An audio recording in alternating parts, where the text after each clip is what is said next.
Assalamualaikum warahmatullahi wabarakatuh.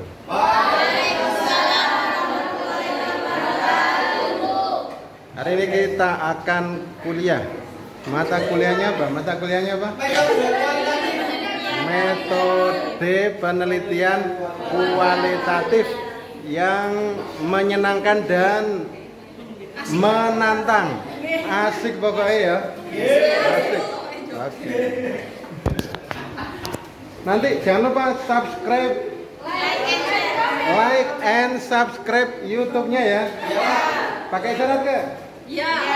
Pakai syarat apa ini?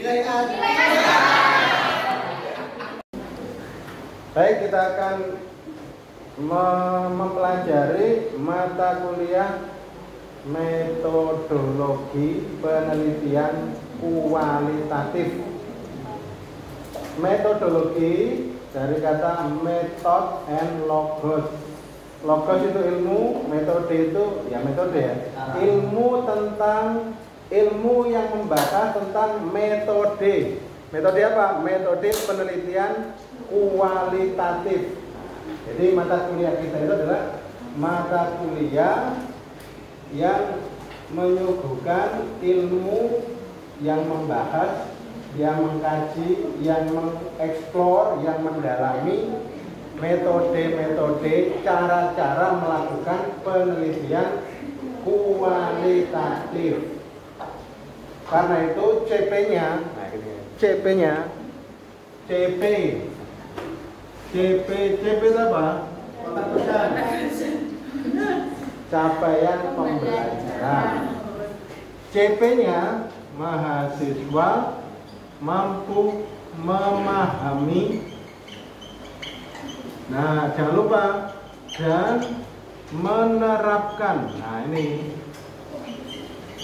menerapkan metode penelitian kualitatif. Ujung-ujungnya itu mampu menerapkan. Jadi kamu ketika sudah menyelesaikan mata kuliah ini, jangan sampai tidak mampu menerapkan metode penelitian kualitatif. Kalau tidak mampu menerapkan, berarti gagal, tidak bisa mendapatkan nilai lulus. C saja itu nggak bisa. Tapi kalau sudah mampu menerapkan, berarti standar minimalnya sudah terpenuhi. Nah, mampu menerapkannya di level apa? Apakah di level C, C+, B, B+, atau A? Nah, itu nanti tergantung hasil penelitian kamu nanti.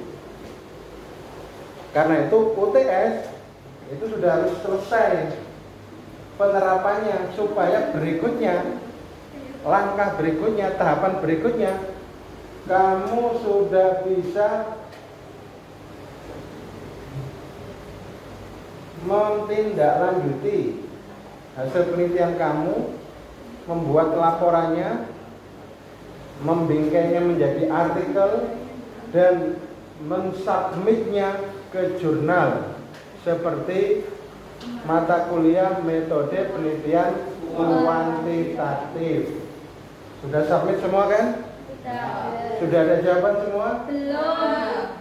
Ada yang dapat jawaban? Terus? Tidak ada kelanjutannya? Tidak ada. Terus yang lain lagi siapa? Yang lain ada respon, ada tanggapan dari pihak jurnalnya? Satu kelompok berapa? Kelompok 4. Yang kelompok lain? Tidak ada respon. Masa nggak ada jawaban? Nggak ada jawaban. Oh ya, ditolak.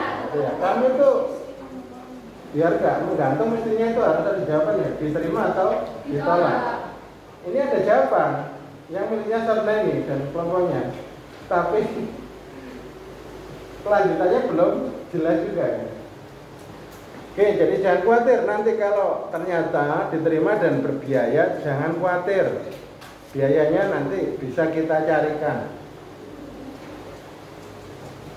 Pokoknya Kak, tinggi-tinggi amat gitu aja ya. Amat aja nggak tinggi. Oke, kita lanjutkan. Jadi tugas kamu nanti itu pasti tugasnya itu supaya bisa memenuhi CP ini, tugasnya ya praktek meneliti. Nah, praktek meneliti itu nanti outputnya berupa laporan, terus yang berikutnya adalah berupa artikel dan bukti submitnya. Nah, ini adalah tugas dari mata kuliah metodologi penelitian kualitatif. Insya Allah nanti kita akan mendapatkan pengalaman yang sangat menarik. Jangan takut, jangan khawatir. Pasti ini nanti mengandung hikmah yang luar biasa, ya. Pak, hikmah sudah diambil orang lain, Pak. Sudah menikah.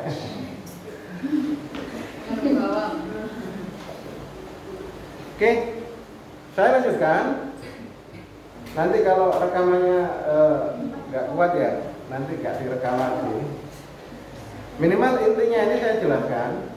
Yang pertama bahwasanya penelitian kualitatif itu memiliki paradigma yang berbeda dengan penelitian kualitatif. Bedanya apa? Kuantitatif itu berparadigma positivistik, sementara kualitatif paradigmanya adalah positivistik. Nah, ini agak keliru tadi ngomongnya. Positivistik itu untuk yang kuantitatif. Adapun yang kualitatif itu positivistik.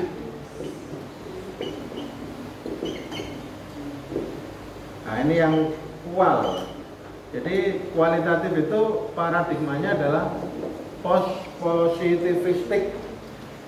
Paradigma seperti ini penjelasannya gimana, Pak? Nanti penjelasannya nanti.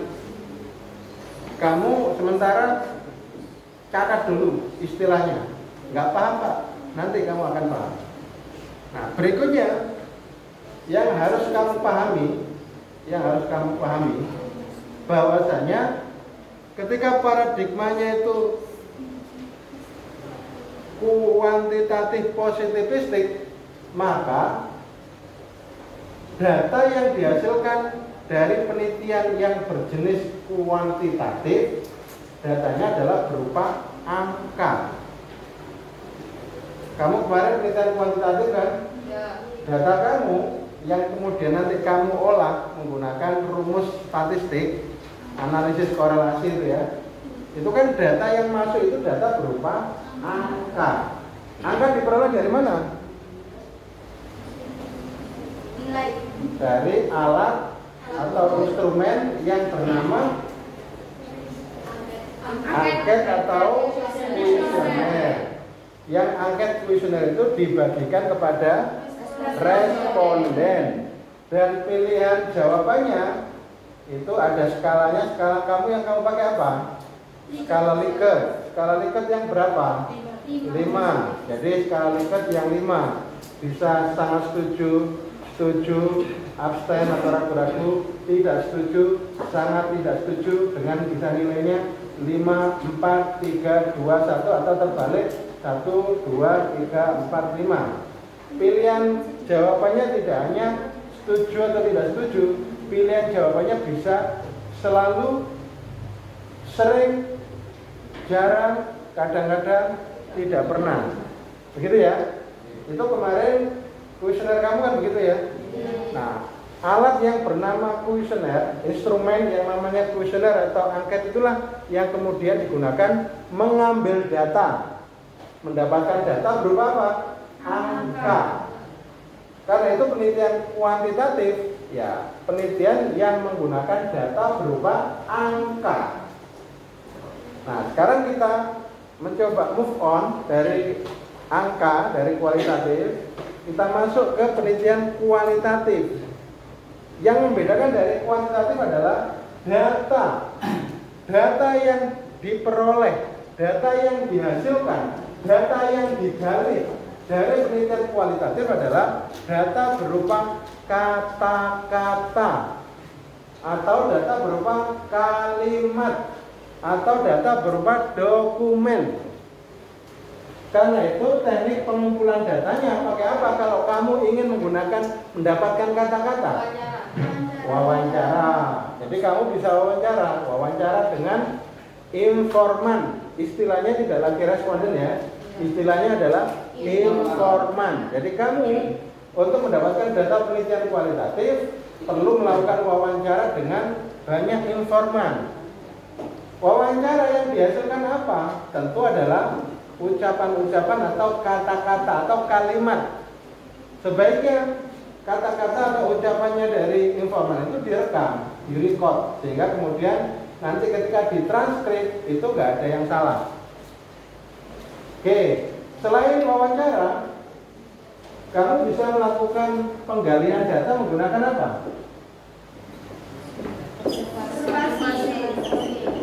Kok bisa menggunakan observasi? Mengamati. Dari mana mengamati itu kok menghasilkan kata-kata? Dari wawancara. Mengamati. Apakah ketika kita melihat itu kemudian otomatis muncul kata-kata? Ya, Pak. Loh. Jadi di mata kita itu muncul kata-kata? Iya. Mengamati itu menggunakan apa? Indra yang mana? Nah, apakah kemudian kita mengamati itu kemudian muncul kata-kata gitu keluar dari mata kita? Bisa jadi. Terus gimana itu maksudnya? Ya dengan mungkin wawancara. Jadi pengamatan yang kita lakukan itu kita transformasi ke dalam bentuk kata-kata atau kalimat. Karena itu kemudian yang paling bagus tekniknya itu seperti ini. Misalkan sebelum masuk mengamati kelas, ya misalnya sudah dapat izin macam-macam, kamu di luar kelas itu udah menyiapkan rekaman. Sekarang alat rekam kan banyak, boleh video, boleh audio. Nah kamu rekam, gimana rekamnya?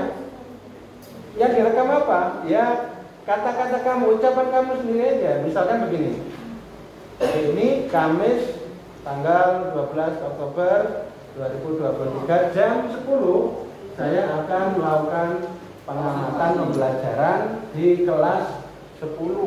Mata pelajarannya adalah fikih dan gurunya adalah Bapak ini. Mari kita ikuti secara seksama. Nah, terus kamu mojok gitu. Atau kamu di luar ya apa-apa, di luar tapi bisa melihat di dalam supaya nggak mengganggu.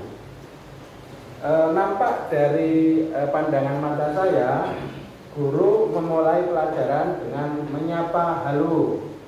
Terus kemudian guru mengabsen siswanya satu persatu dan kemudian guru mengajak berdoa bersama-sama. Selanjutnya guru memberikan instruksi kepada peserta didik untuk membuka bukunya dan membaca 10 menit. Nampak kemudian semua peserta didik membuka bukunya masing-masing dan membaca dengan serius, tidak ada yang celemetan, rame dan sebagainya. Nah, berarti kamu ketika melakukan pengamatan itu sudah mendapatkan data. Datanya berupa kata-kata. Nah, jadi akhirnya peneliti itu bisa menghasilkan data berupa kata-kata atau kalimat karena pengamatannya itu ditransformasi. Itu yang bagus. Tapi tidak harus selalu begitu. Kadang-kadang itu ya. Kadang-kadang keadaan memaksa nggak bisa ngerekam gitu ya. Maka kamu bisa tulis setelah melakukan pengamatan itu peristiwa sejak dari awal sampai akhir itu seperti apa. Nah, jadi kemudian tidak ada rekaman, kamu bisa menulis pengalaman kamu mengamati peristiwa yang terjadi. Begitu ya. Akhirnya kamu mendapatkan data berupa kata-kata atau kalimat. Nah, jadi teknik pengumpulan data untuk penelitian kuantitatif itu adalah wawancara, observasi, tapi bisa juga dokumentasi. Dokumen di sekolah yang misalnya kamu teliti, itu bisa kamu ambil atau kamu minta, dan kemudian yang ada di dalam laporan-laporan itu bisa menjadi data yang kita gunakan, kita analisis sebagai data penelitian kualitatif. Nah, berikutnya yang harus kamu pahami, instrumen penelitian kualitatif. Jadi kalau kualitatif instrumennya adalah kuesioner atau anket, maka kalau penelitian kualitatif instrumennya itu adalah peneliti sendiri. Instrumennya adalah peneliti itu sendiri. Tidak ada alat yang lain. Jadi kamu nggak boleh mewakilkan. Penelitian kualitatif kok diwakilkan nggak bisa, dititipkan nggak bisa. Beda dengan kualitatif. Ketika kamu misalnya mengambil data yang diperoleh dari peserta didik, kamu boleh titip kuesioner atau angket kepada guru. Nah, jadi kamu nggak harus langsung mengambil datanya. Bisa aja kamu titip ke guru dalam bentuk Google Form, terus Google Form itu kemudian disebar ke murid sebagai responden kamu, sehingga muncullah data di Google Form itu, di Excel itu, data angka yang nanti kamu olah dengan analisis statistik. Itu kalau kuantitatif.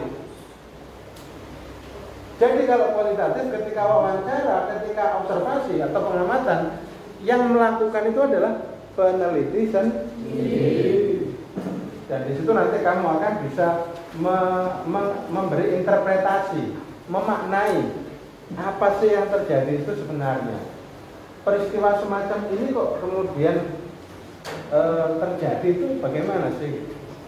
Nah, misalkan ya, ada orang yang misalnya kita lihat suka memancing, padahal hasil pancingannya itu nggak seberapa, nggak sebanding dengan biaya yang dikeluarkan. Kok bisa? Ini kan rugi. Masa orang itu mau merugi dengan kegiatan mancingnya? Itu kan mestinya nggak masuk akal, nggak logis. Terus kamu melakukan penelitian.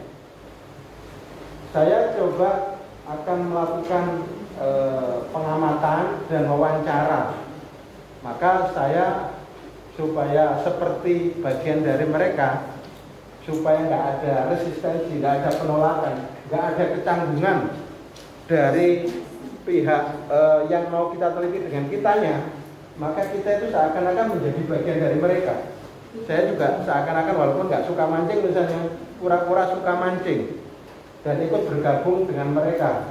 Maka kemudian setiap hari kita bersama mereka, tanpa ngomong pun mereka kemudian kadang-kadang menceritakan, jangan ini kan ya rugi, tapi bukan itu yang saya cari, bukan hasilnya, bukan ikannya. Padahal secara umum mancing itu tujuannya apa? Mencari ikan kan? Masa mancing mencari masalah? Bisa jadi ya.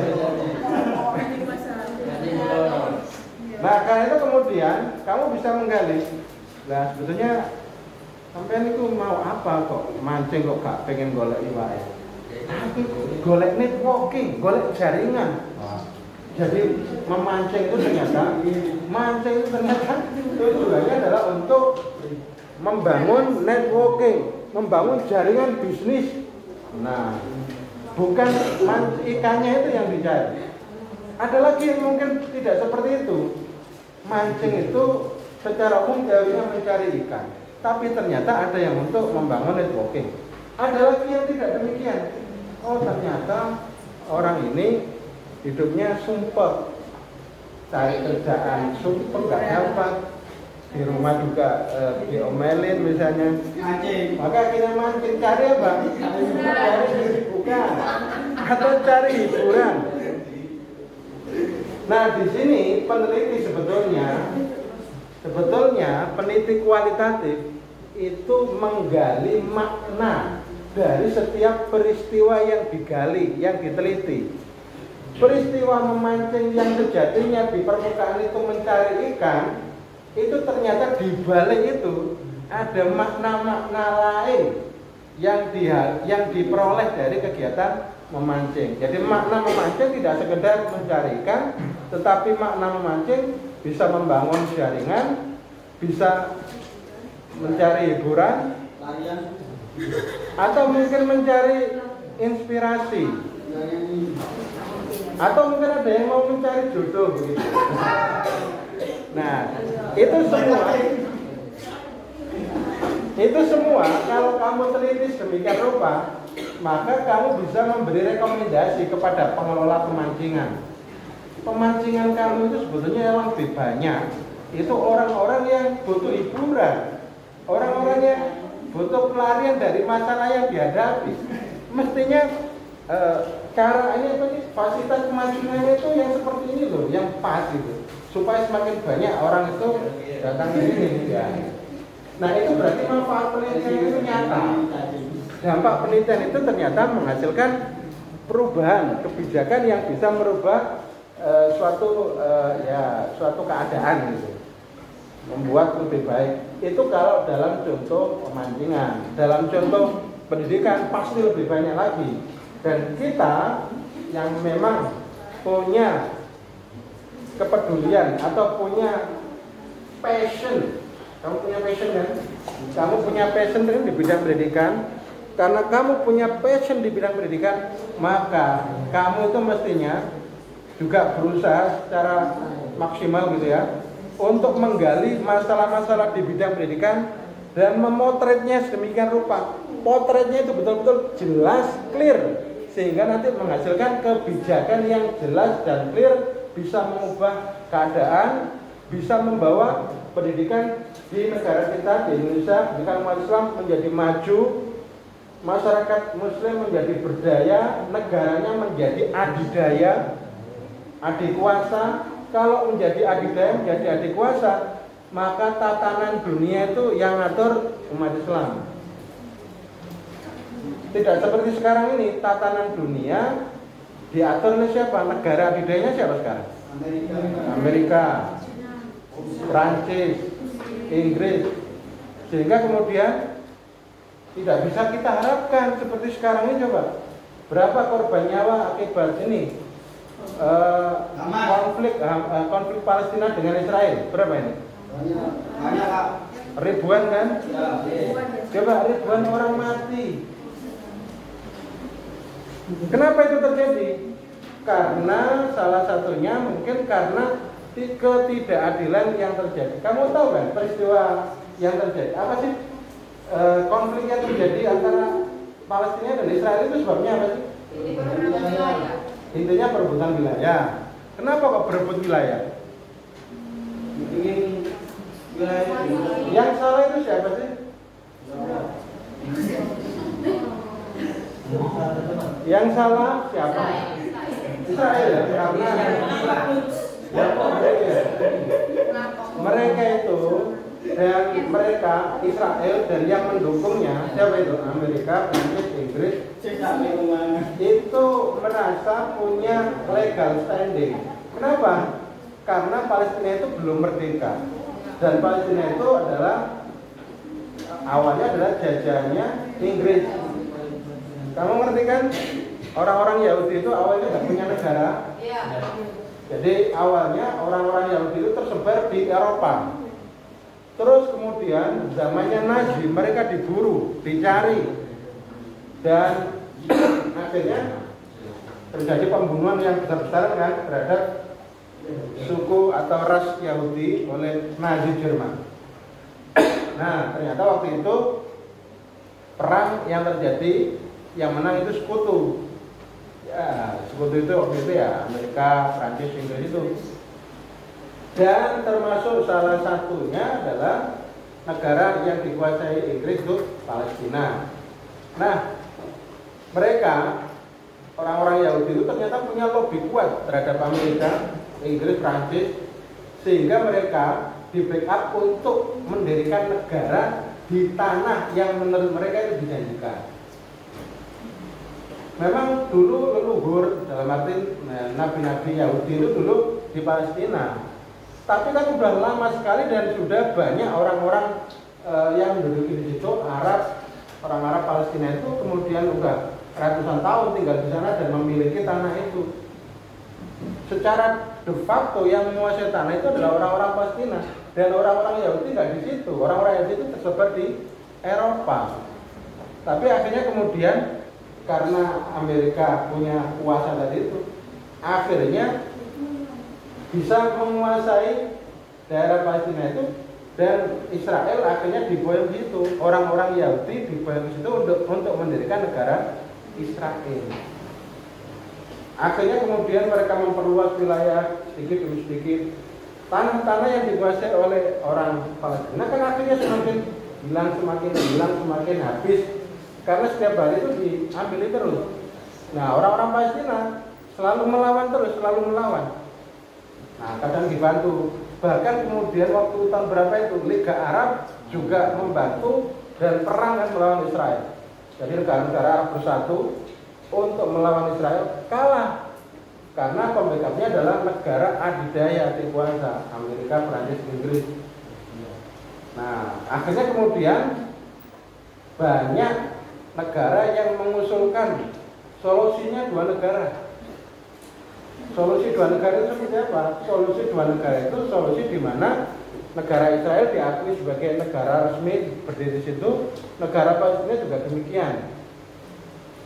Israel kan akhirnya diakui di PBB, tapi Palestina sampai hari ini belum diakui oleh PBB. Kenapa? Karena mau diakui nggak bisa. Amerika memveto kan begitu. Yang punya hak itu berapa negara? 5 kan? 5 negara. Pertanyaannya, adil nggak? Sama nggak antara negara satu dengan yang lain kedudukannya di PBB? Tidak sama, karena ada 5 negara yang punya hak veto. Nah, ini kan berarti ada ketidakadilan, dan ketidakadilan itu yang berkuasa adalah negara-negara adikuasa. Pertanyaannya, kok bisa mereka menjadi negara adikuasa, menjadi negara adidaya? Bukannya la haula wala quwata illa billah. Apa artinya? Bukannya tidak ada daya dan kekuatan kecuali Allah. Loh, tapi kok bukan umat Islam yang punya daya dan kekuatan? Sunnatullahnya adalah Allah menciptakan sunnatullah yang menguasai ilmu pengetahuan dan teknologi, itulah yang menguasai peradaban.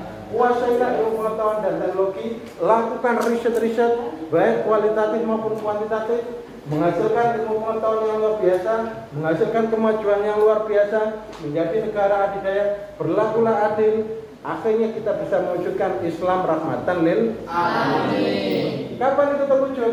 Menunggu kiprah kalian.